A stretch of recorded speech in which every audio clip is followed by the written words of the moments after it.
Okay, first off, we just want to cover the liabilities. We want to let everybody know this is not financial or legal advice. Always consult a professional for any type of financial or legal things that we talk about or any kind of issues like that.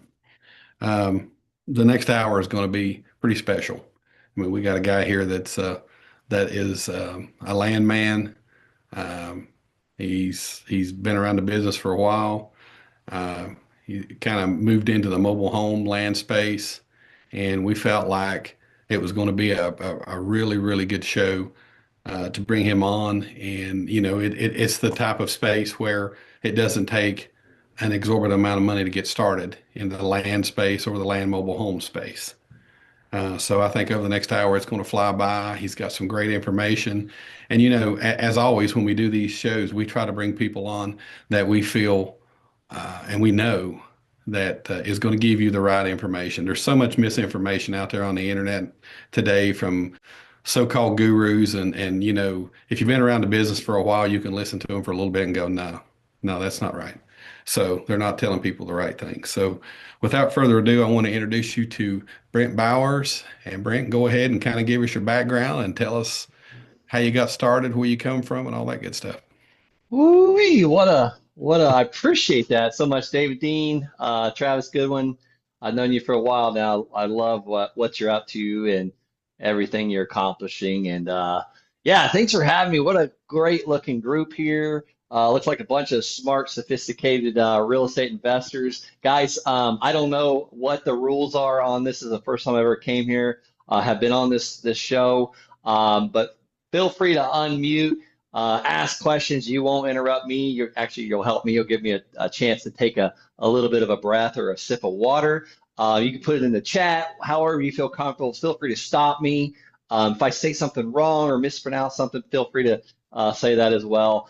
Guys, I'm from Okeechobee, Florida. Not a southern accent as Travis, but I still got the drawl. We have more cattle in Okeechobee than people. So I basically, here's since high school, I've been reading, I'm trying to look for the book, The Art of the Deal by Donald Trump. I wanted to be a real estate investor. All I ever wanted to be was a real estate investor. So I read the books. I started going to seminars like Robert Allen back in the day. My wife tried to throw this away a couple months ago. I was like, I will leave before you throw my real estate stuff away.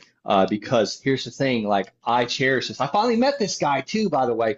I still remember what I thought I was going to be meeting him at the first seminar, but I met this gentleman. He's like wearing a Rolex. He looked like $1 million, and I'm like 18 years old, just watching him teach this stuff in the middle of this classroom. There's like 30 of us, and I'm sitting next to people that can afford to pay 5,000.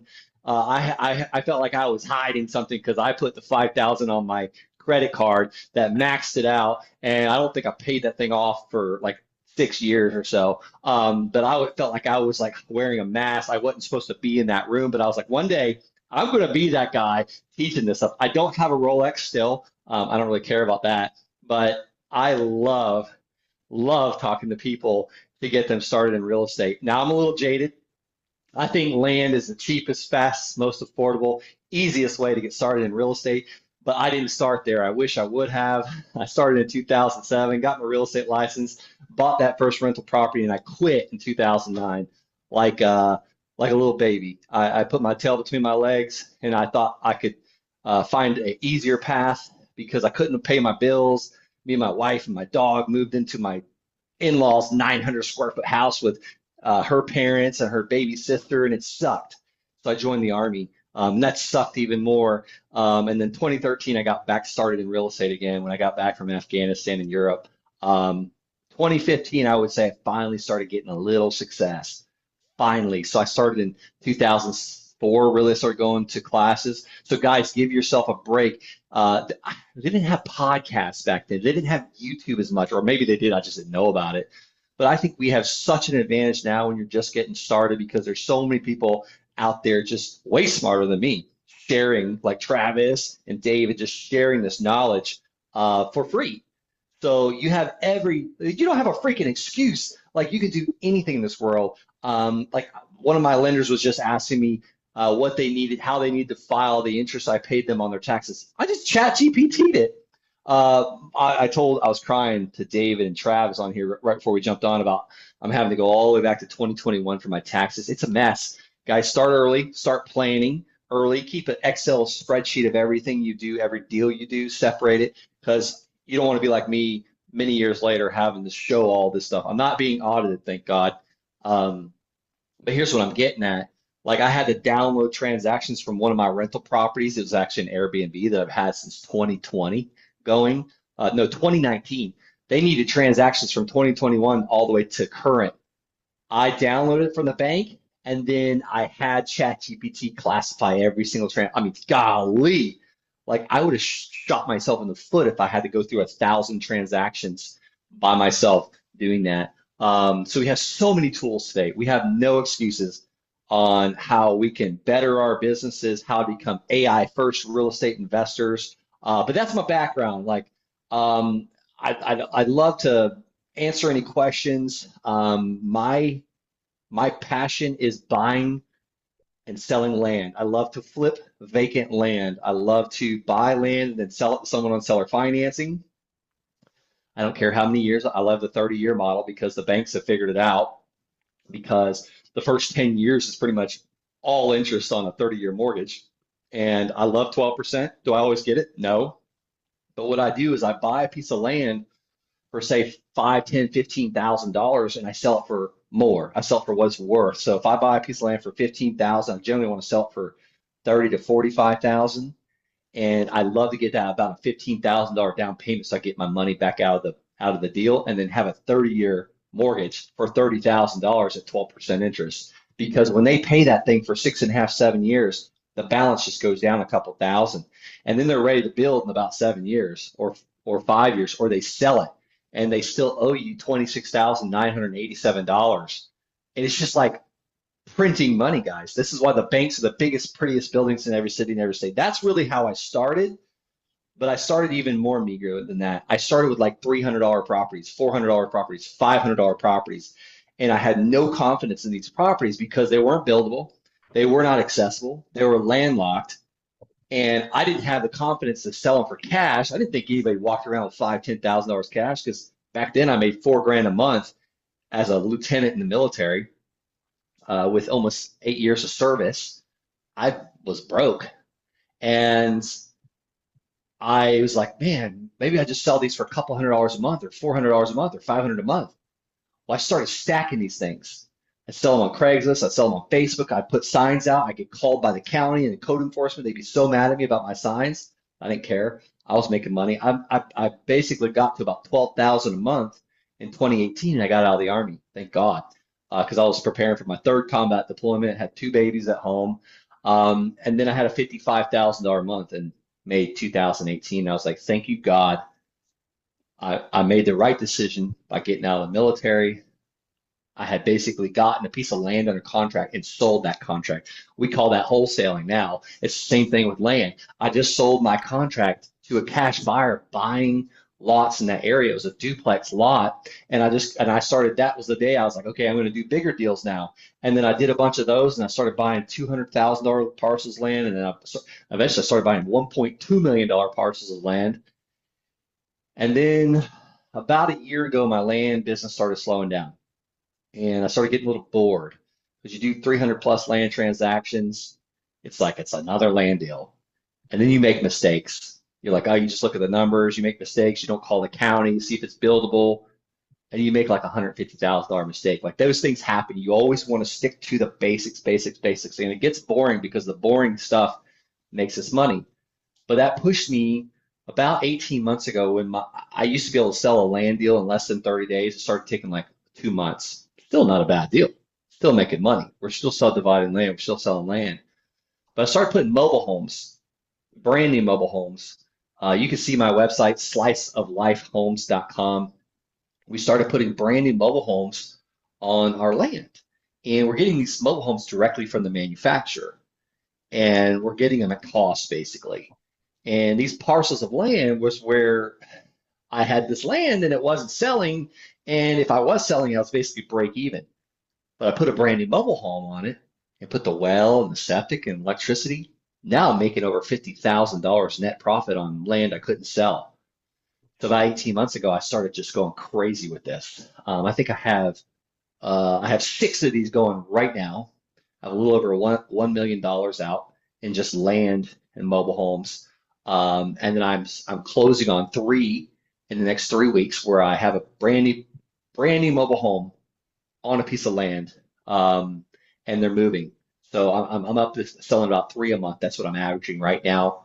And they net about 50,000 each. I won't touch it unless they net at least 50,000 each. Now there's a process to it. We still got to get the land at a discount, and then we got to get the mobile home at a discount. You combine those two, it's like magic. Um, this works in most states. Unfortunately, the county I live in Florida, that can't even put a mobile home anywhere. So everything I'm doing is more than an hour away. I'm doing these in Georgia and Tennessee. I've started in Colorado. That's how I learned how to do this. And my partners, who are Robert and Chris, they're doing this on a way higher level than I am, and I lean on them a lot. So I have my coaches too. But that's kind of the story. I'd be happy to answer any direct questions, or I'll take a breath for a second because Get I'm some sure water, David and Brent. Get you some water, Travis. Oh, man. thank you. I'm There gonna you go. breathe. I'll give you some relief, man. No, that's some good stuff, man. I always love hearing your story because, just like you and I, David, we're just regular guys. We're not any, we're not the smartest in the group, right? But we can still do this. We're just normal. So that's why I like your story because, you're just like us, you're not, Yeah. you didn't come on here and pull up on your like with your Lamborghini and, do all of that stuff. I know you have all of that, keep a No, secret. shoot, no, I don't. No. Well, so you mentioned something a little bit ago I wanted to touch on. You mentioned something big. You said, you start things start slowing down, you start making some mistakes, $150,000 mistakes. Can we talk about those mistakes? Because everybody wants to Yeah, share their yeah, yeah. wins.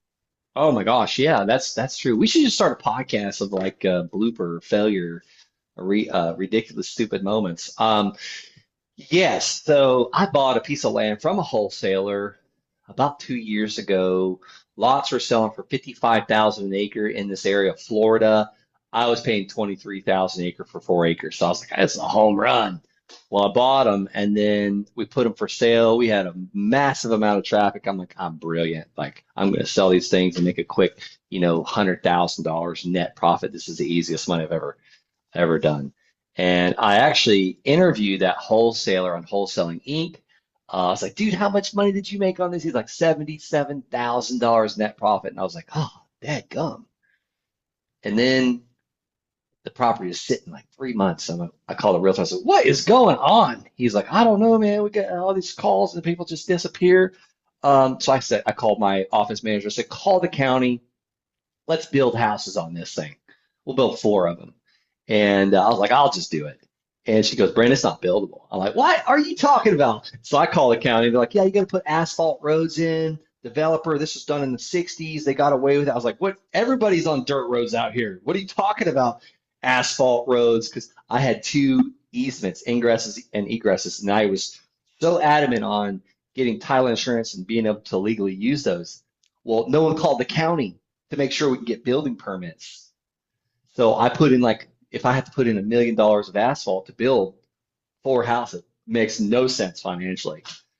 So fast forward a couple years, I'm just like in and out of the county offices. I'm aggravated, frustrated, and the deal gets even worse. I was like, I'm just going to put a barn on it. Someone's going to want to do a barn amendment. Then I can move this property. So the county like told me, yeah, basically you can do a barn. It's an equipment barn. You got to combine all four. So I did all that. I'm really keeping the story short. I'm trying to keep it as short as possible. And then when I go to do it, they're like, oh, well, you need a permit. I was like, well, the head guy told me I didn't. So it's like a back and forth. Finally, I just talked to my wife. I was like, I'm just going to do it. She goes, yeah, just do it. And when your wife usually tells you something, it's usually right. And I'm not blaming her. So I did it. The next day we finished it.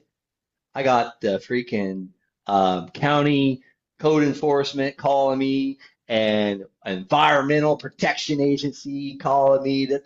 So I did need a permit. Well, I was like, look, here's the main guy. He said I didn't need one. Oh yeah, you're good. No worries. But you do have a environmental fine. So I had to call environmental, I had to get a wetland study. I impacted wetlands. It's just like a freaking mess. Still dealing with that. just got another code violation on this property. But here is the best thing that I've had happen on this land in the last 2 weeks. We just got a tenant buyer. He's paying me $2,000 a month for this property.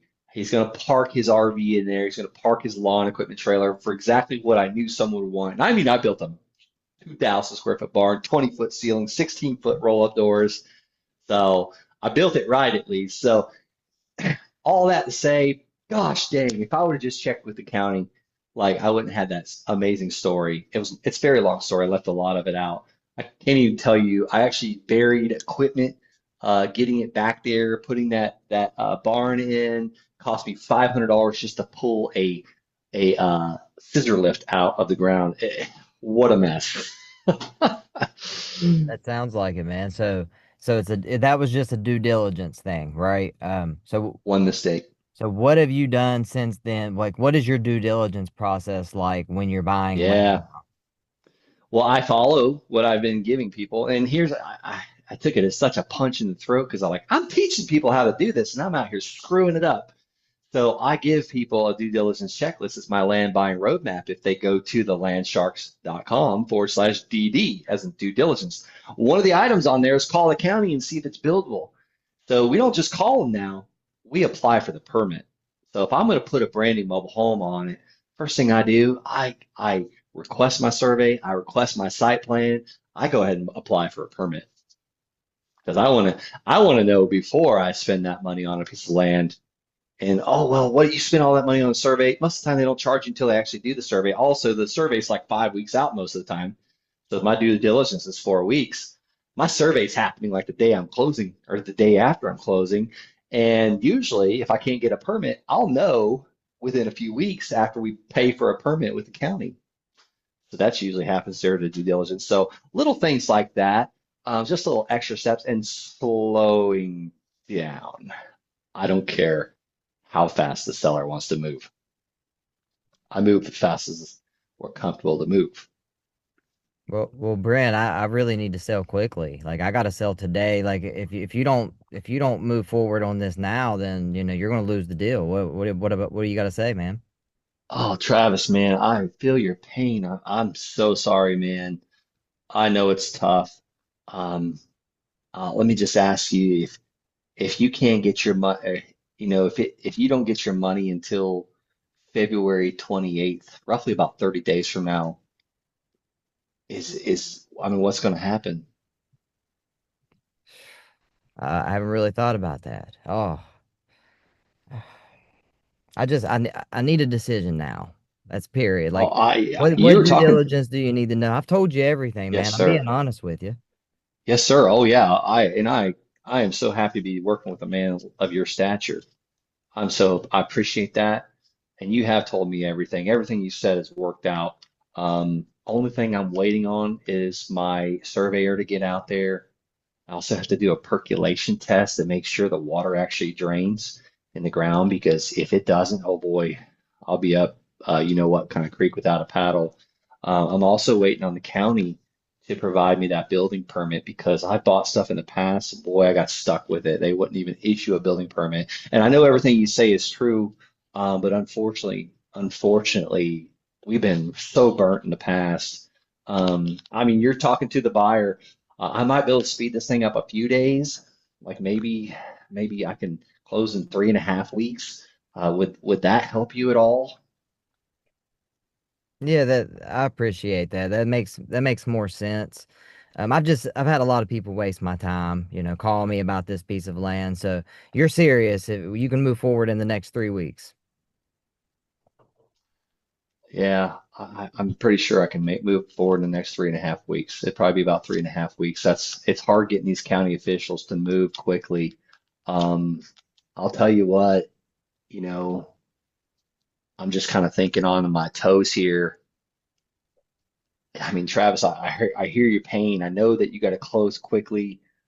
I'd be willing to take a massive risk on this thing and get you paid in the next 3 weeks without that building permit, without that survey, and without that soils test.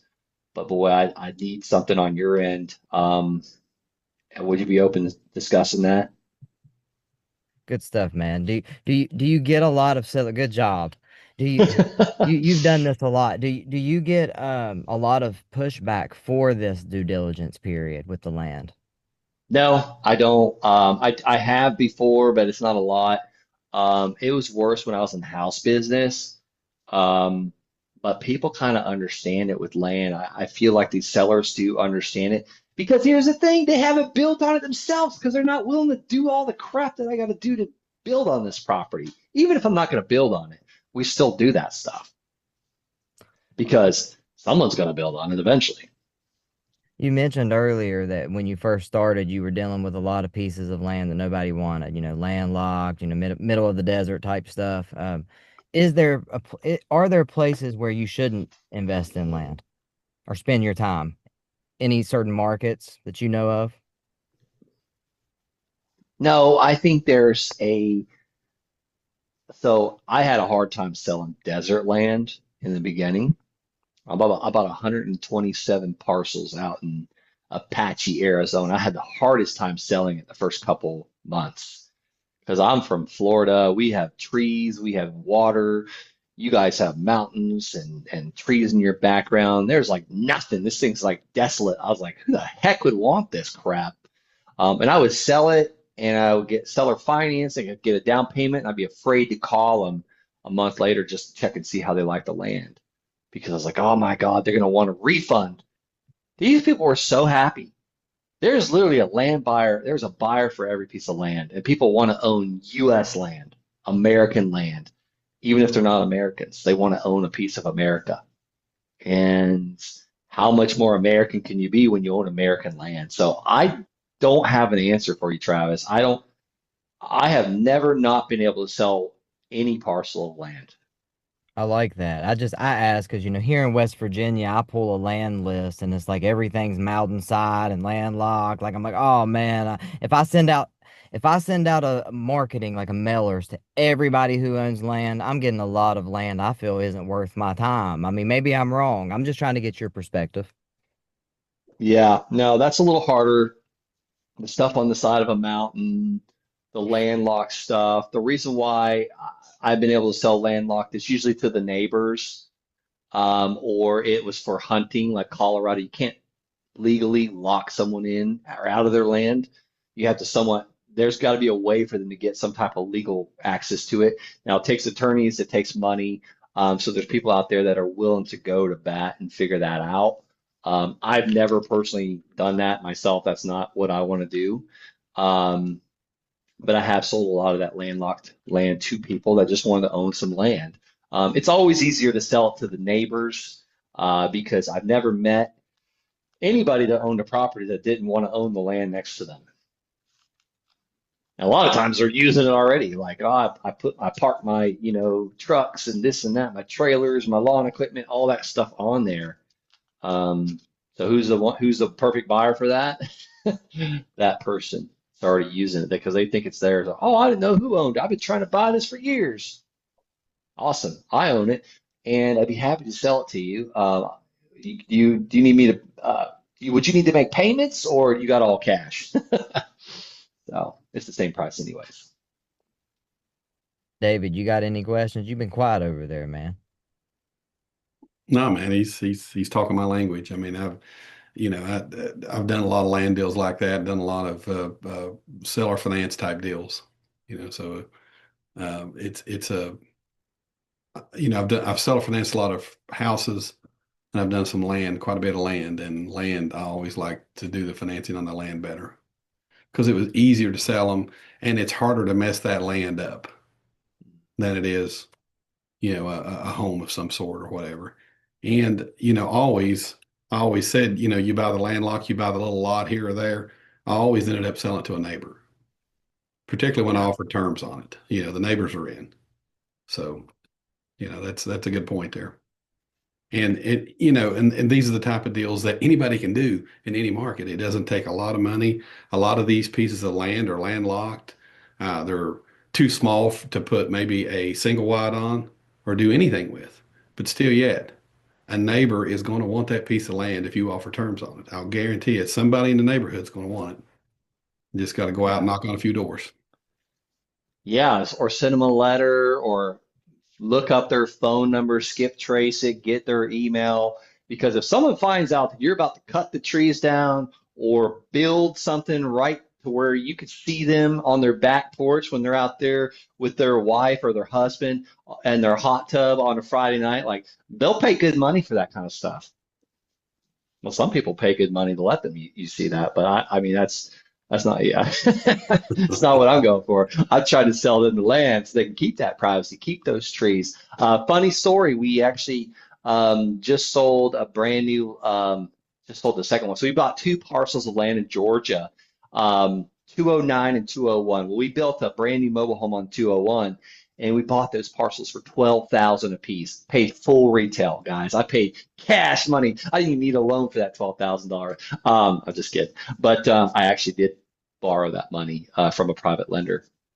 But we built that first one, went under contract like within a weekend, fell out of contract. The next week we're under contract again. This buyer wants to own the lot next door, 209, and he's literally offered 85,000 more for that lot next door. And I'm just like, you got to be kidding me. We only had like 12,000 into it. So do the math. Like I'm from Okeechobee, Florida. So that like we're going to make like 72,000, 70 something thousand dollars. That's more than what we just made developing this brand new mobile home on land. We're going to make like 69 on that. So I was like, sell it, let's sell it. And he backed out at the last minute. So like, dang, all right, I guess we got to develop it. So we ordered the mobile home. The day before it showed up, that buyer came and talked to my boots on ground and said, hey, does that offer still stand? Would you still be willing to sell me that lot? He goes, man, I'm so sorry. It's too late. We're having a mobile home delivered tomorrow. Well, guess what? We already have that one under contract. It's going to be done in 2 weeks, and we've got it under contract to sell in 2 weeks. I'm hoping we can finish it before it's supposed to, because I don't like extending buyers. When they think they're going to get to move into a house and you got to extend it, oh, it sucks. Usually they're first-time home buyers. Remember that day when you're moving into your first property? It really sucks to know you got to wait another week.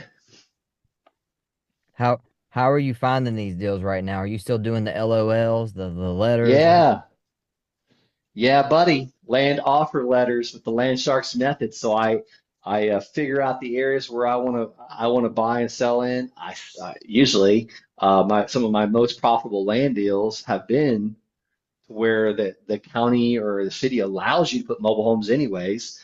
So I'm still investing in the same areas. I'm also looking where other mobile homes are selling or for sale, and I'll go and price that area out, and we'll make those offers, send those offers. Sometimes I got realtors sending me land deals. I buy from wholesalers as well. But the best, most discounted land is doing those land offer letters, those LOLs. If anybody wants a copy of that, I'd love to share that. If that's okay. I don't know Yep. if you want me to do that or not. No, you can do that if you Um, just put your how you want them to do it. Email you. You got a link. oh no, you email me, I'll never see it. I'll drop the link in. It's www.thelandsharks.com/LOL, laugh out loud, or land offer letter. And I'll and also put guys, that. I have sent these out, and you will get signed contracts back in the mail. I'm just saying, it does happen. It's like a party. I get Be those ex things back, be fax ready. all the time. Yeah, be ready. That's Yeah, all I gotta say. yeah. Call Travis. He'll tell you. He'll buy it from you. So Um, so how can people send you like okay, so what are we looking for if we're wholesalers and we're looking for land for mobile homes? Yeah, I guess the easiest thing is just check with the county. Are you a prop stream user or what is your data source? Because you can always mail areas that allow mobile homes or mail old mobile homes Hmm. or see on like Redfin where land's selling and mail those areas that allow mobile home or you see mobile home selling. So success leaves clues. Just Yeah. look for the clues.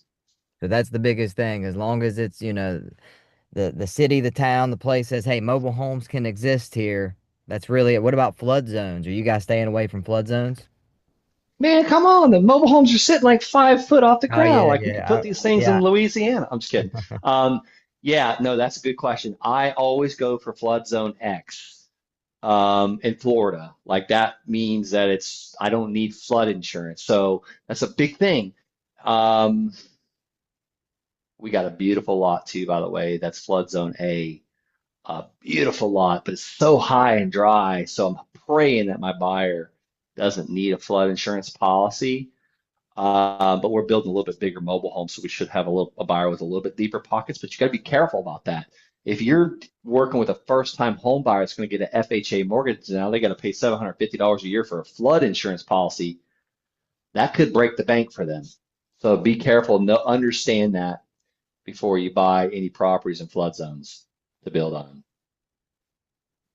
And deed restrictions, that's another thing. I want to point that out. Make sure there's no deed restrictions on the land because sometimes it'll be allowed to put mobile homes, but there's a deed restriction Yeah. or not allowing mobile homes. It could be, might have to be a stick-built house or a concrete box structure. Just know that it's just an extra check.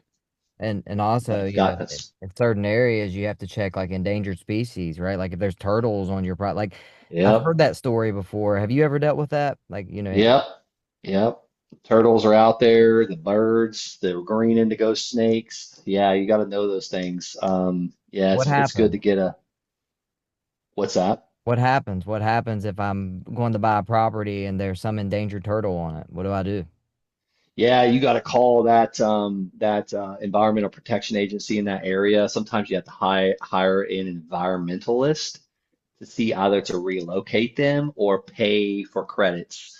I have yet to buy any properties that had that. I've just steered clear of them. So they have came across like your marketing like as leads, like Oh yeah, yeah.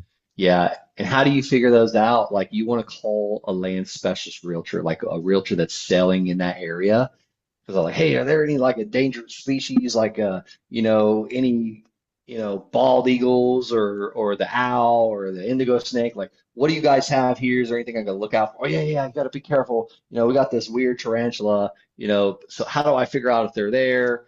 Turtles are easy. You can see it. You can see it. Like they dig burrows under the ground.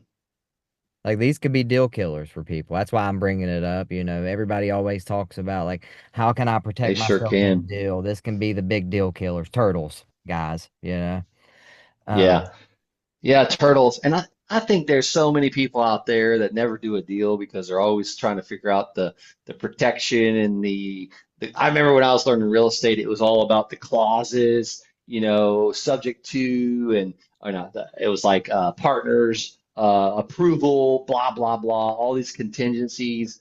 You know what? Like, you know why like me and Travis do so many deals is you probably don't put a lot of contingencies in. You're like, yeah, here's a contract, I'll buy it type thing.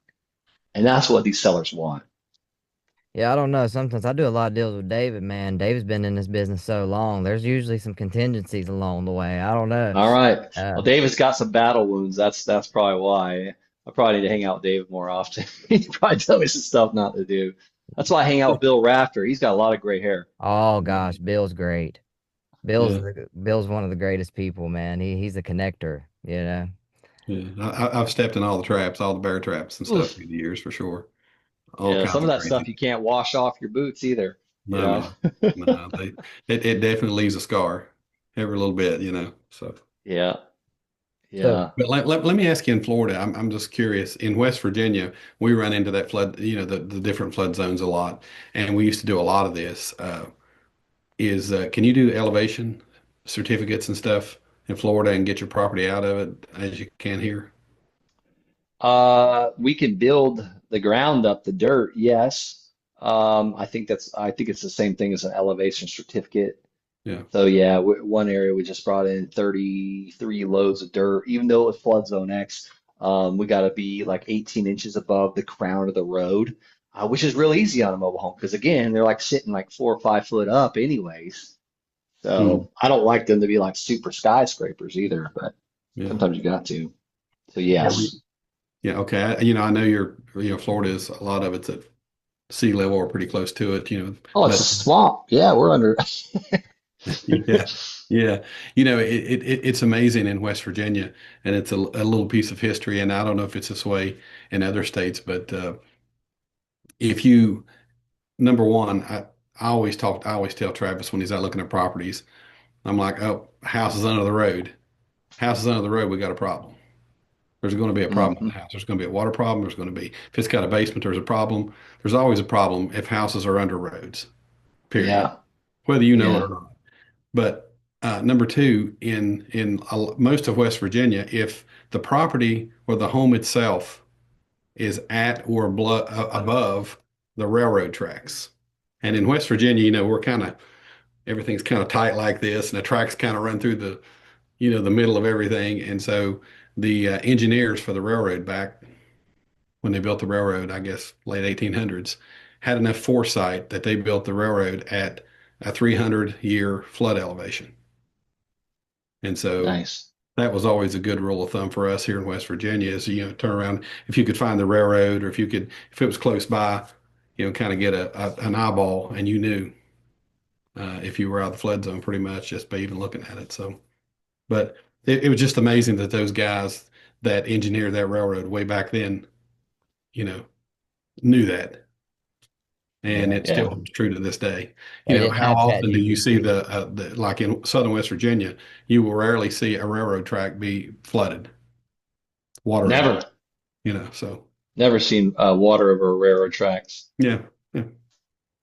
So just an interesting, tidbit of information. The engineers and surveyors and stuff told me that, years back here in West Virginia.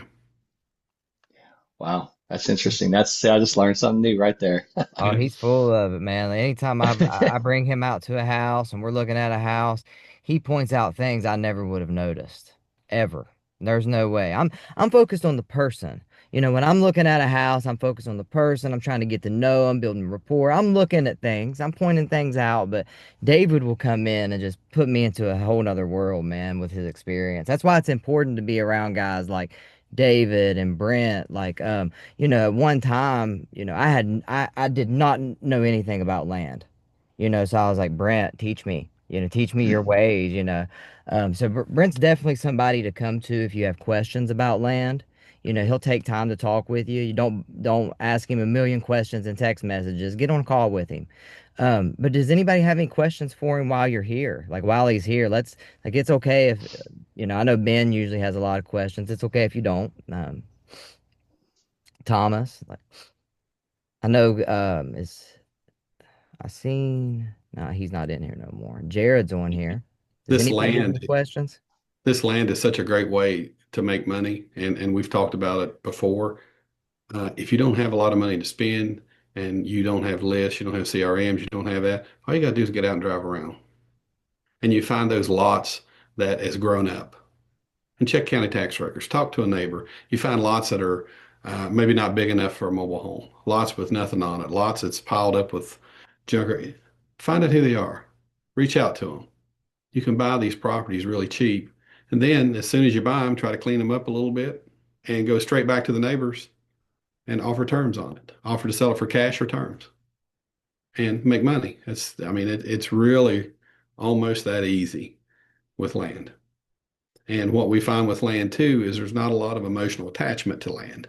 Whereas with a lot of houses, if it's probate, if it's a lot of different things, there's sometimes there's a lot of emotion. But with land, I find that there's very little emotion. People are like, yeah, I'll sell it. You know, that's it. Yeah, yeah, that's so good. That's so true. Yeah, I'll sell it. Yeah, I'll Love sell it. that. Let's go. 'Cause they're not attached to it. So Yeah, and they're paying taxes on it, and they're like they haven't been to it in 6 years, and they maybe even inherited it from Uncle Bob. yeah, But I used to get a lot of land calls, about every July when the tax tickets came out. Yeah, yeah. And I get them when taxes came due. We always tend to get a lot of calls here. Shoot, Yeah. sometimes I wanna call people and say, hey, well that offer's still good when I gotta pay those county taxes. I pay them with my Capital One card. What is that? MasterCard. A lot of these counties will take MasterCard, not Amex. So I hadn't paid for a rental car, a flight, a hotel room in a while with these points that I accumulate, and I sell it to the buyer, and they pay me monthly. We basically escrow the taxes each month, so I'm collecting that money all year long and paying it. So it just helps me get a lot of points. It does suck paying it though, even if you're collecting money for it. Yeah, most definitely. What was there a question that came through, Travis? I seen there. Somebody Oh yeah, asked something with Brent, maybe. Tennessee, yeah. Tennessee, I love Tennessee. I'm actually about to sell my second brand new mobile home on land in Tennessee. One thing you want to be sure about Tennessee is will the land percolate? You probably guys probably have the same thing in West Virginia. What does percolate? I always say picture a coffee pot where you have a filter and the water drains through the grounds in that filter. That's what you want it to do with your septic system. Yeah. Perk tests are a big thing here. We run into it a lot. Yeah, a lot of I think it's something to do with mountains and hills. Yeah. Florida, I mean, it's all sugar sand anyways. It's like, we just drain our septic systems in our ponds and our lakes. So not, Yeah. Also in West Virginia, we don't have a lot of flat land, so everything's kind of tucked into hills and stuff. And if you don't have city utilities, which a lot of our area doesn't, we're kind of remote and rural, um, you run into septic issues. Although the mm, lots there, it may perk, I think, they may want 300 square foot of leach bed per bedroom. So you run into some size problems with your lot too. The flat usable space, then it has to be so far away from a creek, has to be so far. And so it really will condense your lot down. So that's something that we kind of run into quite a bit. yeah. Mhm. Anybody else have any questions? We can sit here and talk about this all day. Hey, what's up, Brent? I've got Hey, hey, not exactly question. I was just curious. Could you like walk us through what you would say is like a typical land deal that someone who's totally new to land might do, like start to finish? What's the process? What's the timeline? yeah. Um, well, I say to people that have never done a land deal or any deal at all, the easiest thing to do is see where the land is selling. Um, So I started mailing people that were on the tax delinquent list. That's how I started. But that land is usually harder to sell. Your buyer's pool is smaller. But if you figure out where the land's selling, where you're seeing land trade, basically buy and sold, and then you go in and figure out who the buyers are, who the LLCs are buying for cash in the last 6 months. Figure out what they're looking for, exactly what they're looking for, and how much they can pay, and then just go make offers to everyone that owns land in that area for, 5, 10, $15,000 less. Most are going to say no, but the one that says yes, now you got a deal, get that thing under contract, and go call every one of those buyers and say, hey, um, you know, I got a piece of land, give it to you for 25K, and have all offers in by 5 p.m. on January 31st. And then come January 31st, 5 p.m., say, text every one of them, hey, is this 25,600 your highest and best offer? I'm about to make my final decision here, even if they were the only offer.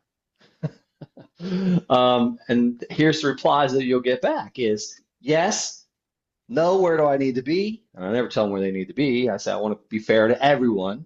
It's got to work for you. Just give me your best offer. And then don't ever let them do an escalation clause because that means someone else had to put an offer for them to escalate theirs. I learned that the hard way. That was embarrassing. Um, when I had to tell that person they were the only offer, and it's yours for what you offered. So that text right there has made me a lot of money. I call that the magic text. Like, guys, I don't know what you paid to be here, but that text right there will make you lots and lots, tens of thousands of dollars more in a very short amount of time. So Okay. that's probably the best, easiest, fastest way for someone to do a deal with like nothing out of their pocket, What's that except for inspection period like for that? I know it's different markets, but usually, what do you see? like, do I give my buyers an inspection period? No, like when you're under contract, you're wholesaling, like what Mhm. can they expect as an inspection period on average? Like how much time do Yeah, they need to sell these land deals? well, I always get at least a 15-day minimum for myself. So I've got it under contract for 15. I'm going to give my buyer 4 or 5. if they're already buying in that area and paying cash, they know that area probably better than anybody.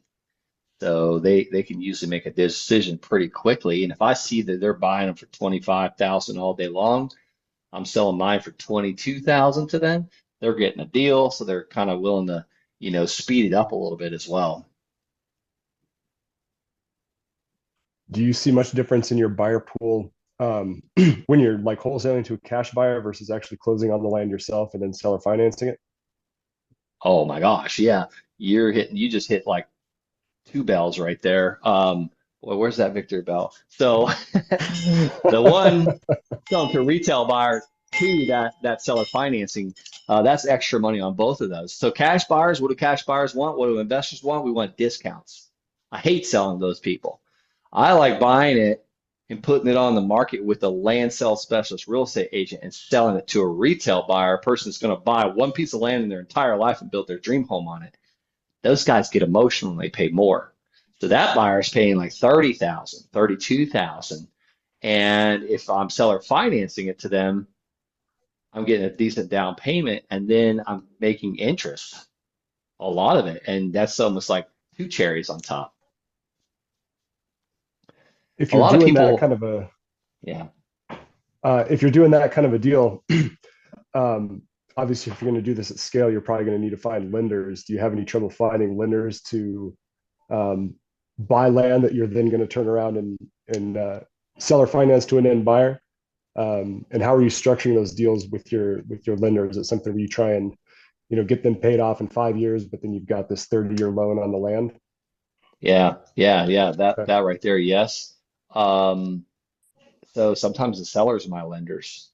Mm, Sometimes, and I don't have a hard time finding lenders. I've got a decent list of lenders now, because I get really loud about what I do.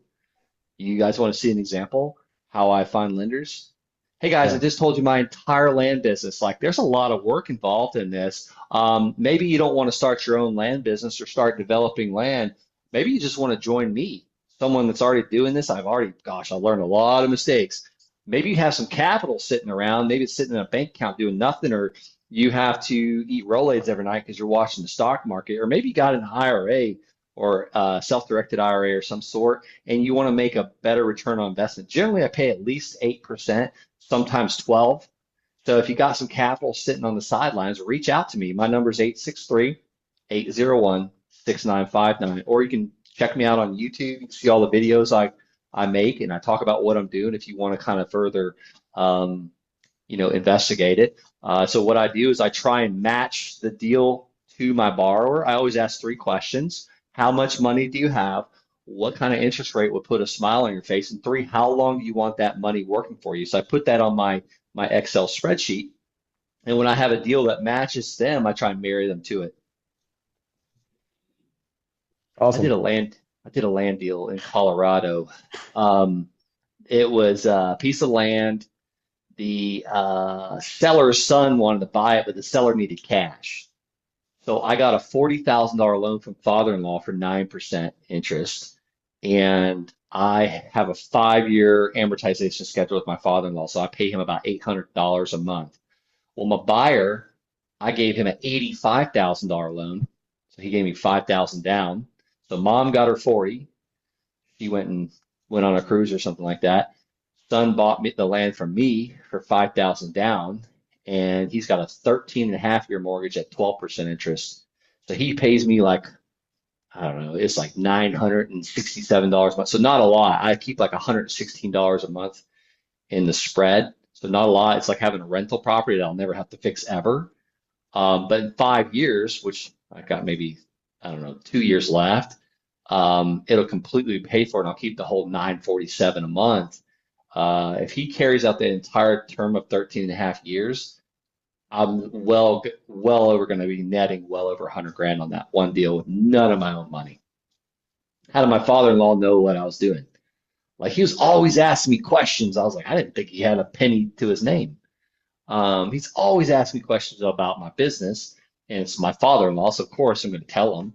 And one day he's like, "Yeah, I got some cash. I'd like to invest it in some of that land." Come to find out, he's got like $1 billion. Would never thought. Drives an old used truck, house is paid for, paint on his pants, like stuff like that. Don't judge a book by its cover. That's the people that have money. So the way you're explaining this, I mean, it sounds almost identical to a lot of what a lot of people are doing with houses in the Midwest, for example. Buying buying a cheap house in an area where that demographic typically can't qualify for bank financing. The properties are not bankable either. Buy it for a low price, maybe do some uh, moderate level fix up, and then sell it on a land contract or contract for deed. Except then you don't have the liability of a house doing it this way. Why do you think not more people are doing this with land? Like seller financing land? Yeah, like I know of a lot of people doing this with houses, and it comes with a lot of headaches. It sounds like doing this with land, uh, you get all the benefits and not so much of the problems you have to deal with having some junky little house. I think it's just education, fear. Oh, well, I want to own houses because the land's eventually going to pay for itself.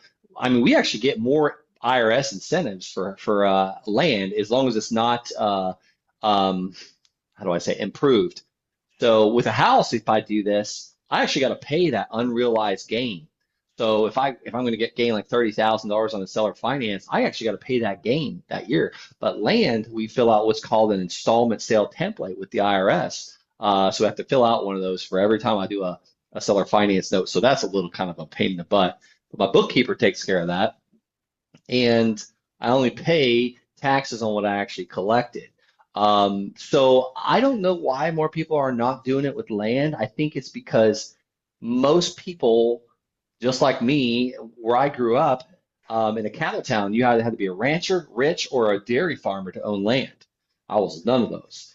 So I never realized how I can make money with land until I heard someone talking about it back in 2015 on a podcast. He's like doubling his money in a week by going to the tax auctions and buying this stuff and then reselling it.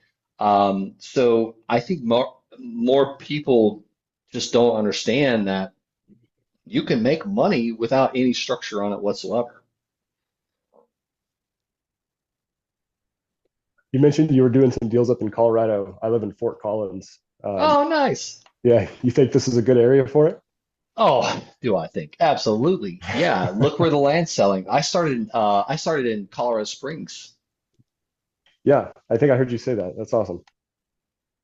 Yeah, Colorado absolutely. Springs has absolutely boomed in terms of the real estate market. It's cooling off a little bit now, but It sure has. Yeah, yeah, Fort Collins has been a little more steady.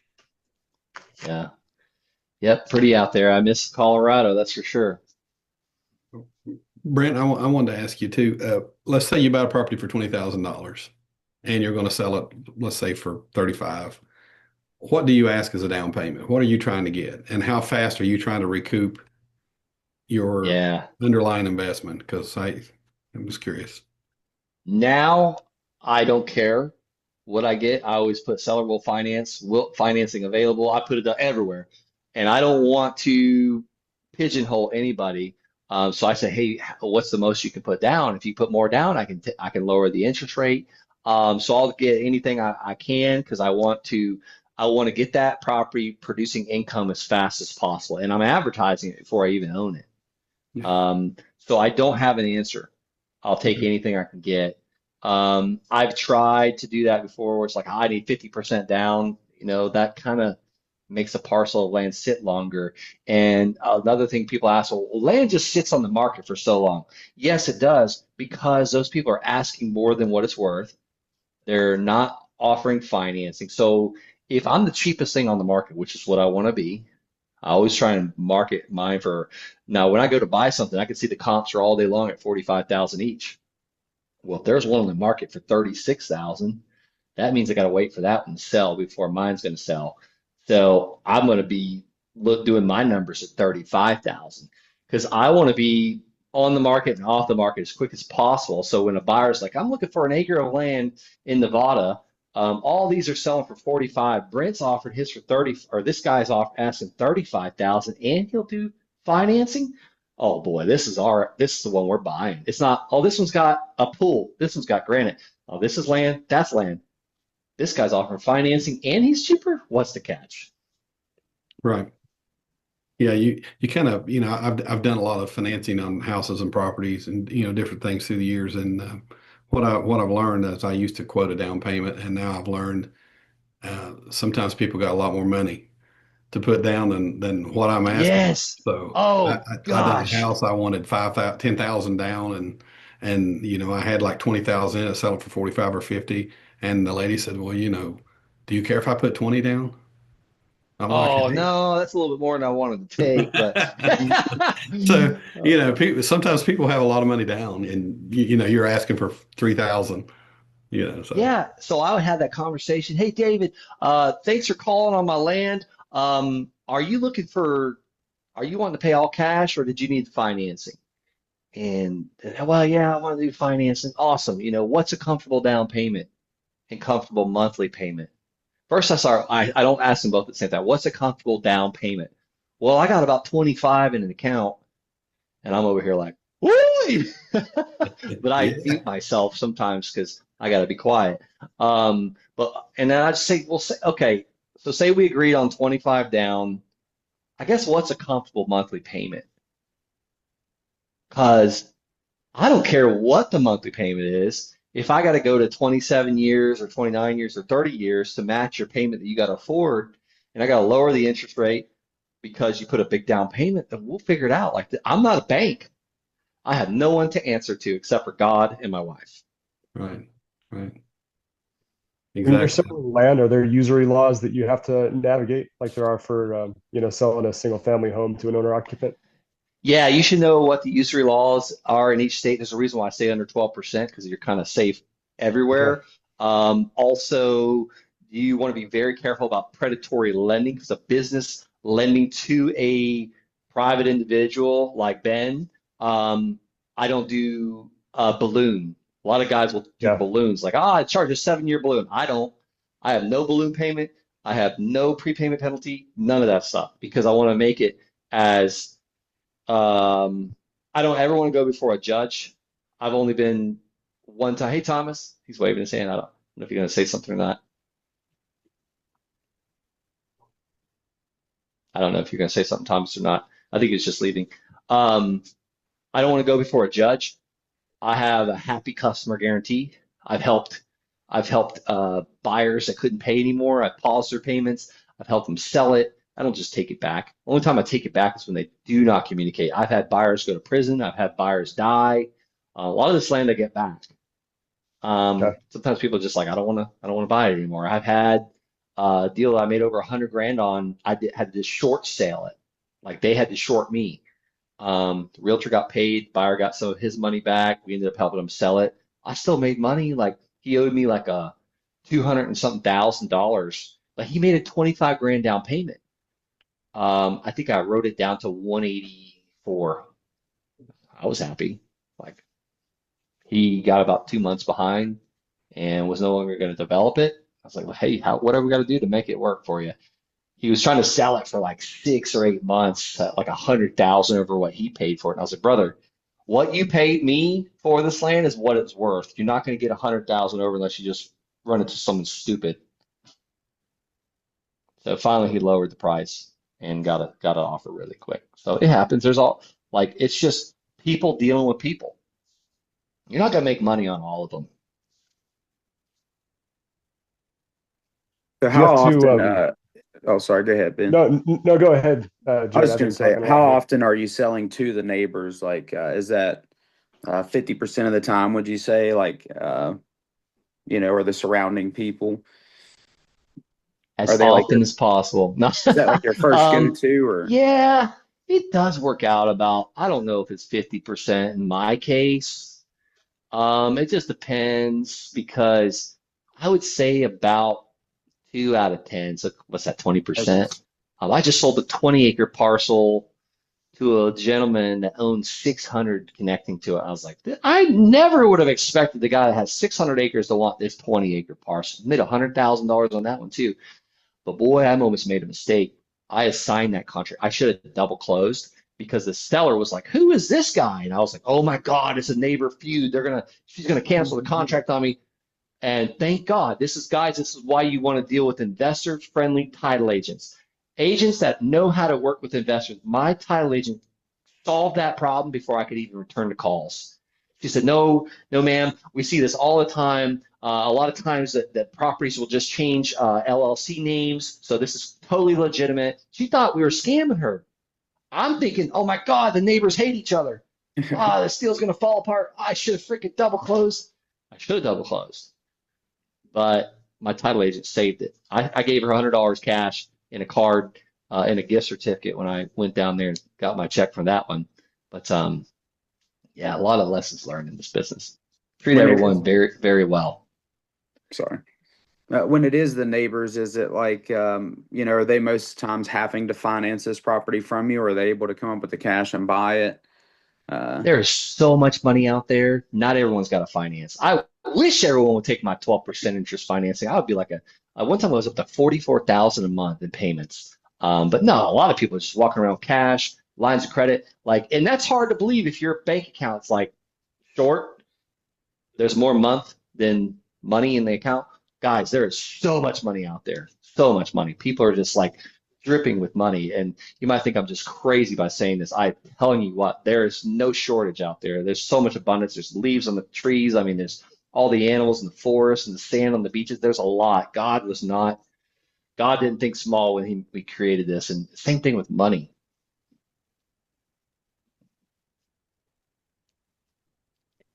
You said you was up to 40,000 a month on land payments? 44,000. But a lot of those were like 44,000, 18-month Lord. loan. This is back, someone got in my head. They're like, Brent, you got to get your money back quick. You got to get a down payment. Heck with that. When I started studying 30-year mortgages, I didn't care about when I got paid back. So if I had cash in the deal, I just call one of my private lenders. Like, hey, do you want to lend on this land deal? I just sold it for 60,000. It's worth 60,000. I bought it for 30. The buyer was only able to give me a couple thousand down. They give me $300 a month for the next 30 years at 12% interest. Would you be willing to lend me $25,000 at 8% interest attached to this property? You'll be the first lien holder. It's worth how much, Brent? 60. And I need 25,000 for you. So you'll be at less. He was like, oh, so I'll be at a loan to value at like 50% or less? Yes, sir. That's actually better. The banks want you to be at like 65 or less, but you're at 50% or less. Yeah, let's do it. So, guys, I got to run. I could stay here and talk to you guys all day long. Yeah, we're time's up. We appreciate you, Brent. Thanks for coming. David, if you want to just lead us off for the day. Brett, thanks for coming. Thanks for your service. Thanks for everything you do. I would advise everybody, if you get a chance, go check his stuff out. You've got his link there in the comments. And I'm really grateful that all you guys come on and watch these shows with us. And we're trying to grow the channel. So, if you could share us out there to people, like, follow, subscribe, all that good stuff, we'd really appreciate it. And until next time, learn it, execute it, and repeat it. Thank you for watching.